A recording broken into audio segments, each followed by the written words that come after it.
All right, today we're talking about a silent financial struggle that, honestly, affects millions of people.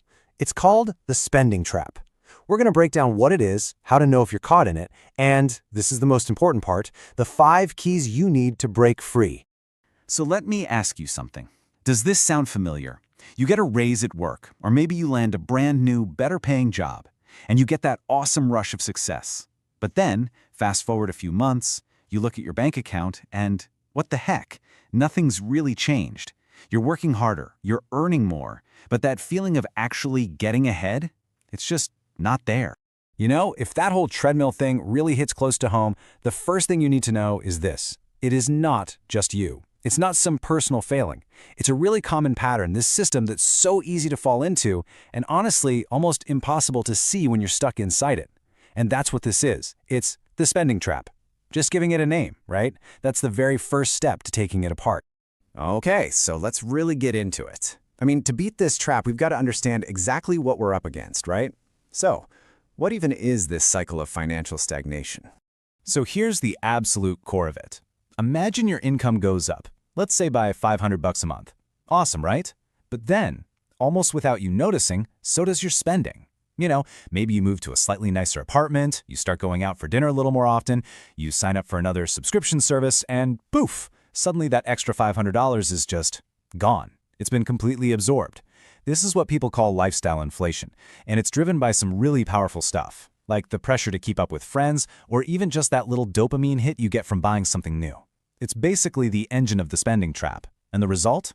You're working harder, but your actual wealth? It's not growing at all. So how do you know if this is actually happening to you? Let's do a quick little self-diagnosis. And hey, be really honest with yourself as we go through these next few points. Okay, check this out. Do any of these sound familiar? That kind of constant low-level anxiety when you know a big bill is coming up? Or how about this one? That feeling of frustration when you keep making credit card payments but the balance just never seems to go down? Or maybe it's the feeling that saving money means you have to sacrifice everything that's fun in your life. And here's the big one, the real gut check. If your car broke down tomorrow, would that be just an inconvenience? Or would it be a total financial crisis? Yeah, that's a classic sign you're in the trap. And this visualizes the problem perfectly. Just look at a typical budget for someone who's caught in the trap. Okay, so you see your bills and necessities are covered about 45%, but then look at that massive slice for discretionary spending. That's all the non-essential stuff. It's eating up half your income. And then there's savings. Look at that tiny little sliver, 5%. It's basically an afterthought, right? Just the scraps left over, when it should be a massive cornerstone of your financial life. Okay. Enough about the problem. It's real, it's super frustrating, I get it. But it is not a life sentence. So let's shift gears and talk about the solution, because we've got your action plan for freedom right here. And look, this is probably the most important part of this whole explainer, because every trap has a key, right? Well, this one actually has 5. And when you use them together, they are literally what unlocks the door to financial control. Getting these right, this is the turning point. So let's break these down, because this is where the magic really happens. Number 1, create an intentional budget. And no, this is not about restricting yourself. It's about giving every single dollar a job before the month even starts. You decide where it goes. Number 2, automate your savings first. This one is absolutely crucial. Don't rely on willpower. It'll fail you. You set up an automatic transfer to savings for the day you get paid. You pay yourself first, before you can even think about spending it. Number 3, set clear financial goals. Just saving for the future is way too vague. It's not motivating. But saving for a down payment on a house, or a trip you've been dreaming of, or a 6-month emergency fund, now that is a target you can actually hit. Number 4 is the 48-hour cool-off rule.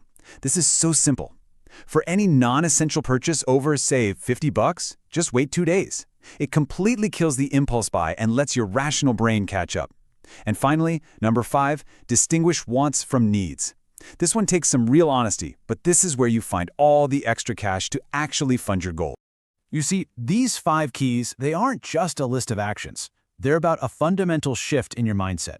You go from just reactive spending to intentional saving. You completely flip the script. You stop trying to save whatever's left at the end of the month, and instead, you start spending what's left after you've already saved. It's a total game changer. You're trading that temporary buzz from buying something now for the deep, real security of building a better future. Look, I know this can all feel like a lot to take in, So you might be thinking, okay, where do I even begin? The most important thing is to start small and to start right now. So let's talk about your very first step to freedom. This is it, your first step. Don't try to change your entire life overnight. That's a recipe for failure. Just pick one thing. A streaming service you barely watch, a subscription box you forget you have, maybe that daily coffee you could easily make at home. Find just one of those recurring expenses, cancel it today, and then, this is key, immediately set up an automatic transfer for that same amount into your savings. It's a small win, a tangible victory, and it proves to yourself that you are the one in control. Because at the end of the day, that's what this is all about. Freedom. The freedom from that constant anxiety about bills. The freedom to handle a surprise emergency without panicking. The freedom to actually go after your big goals. Escaping the spending trap isn't about depriving yourself, it's about building a life where you have more choices. So I'm going to leave you with this to think about. Once you have that financial freedom, what's the very first thing you're going to do with it?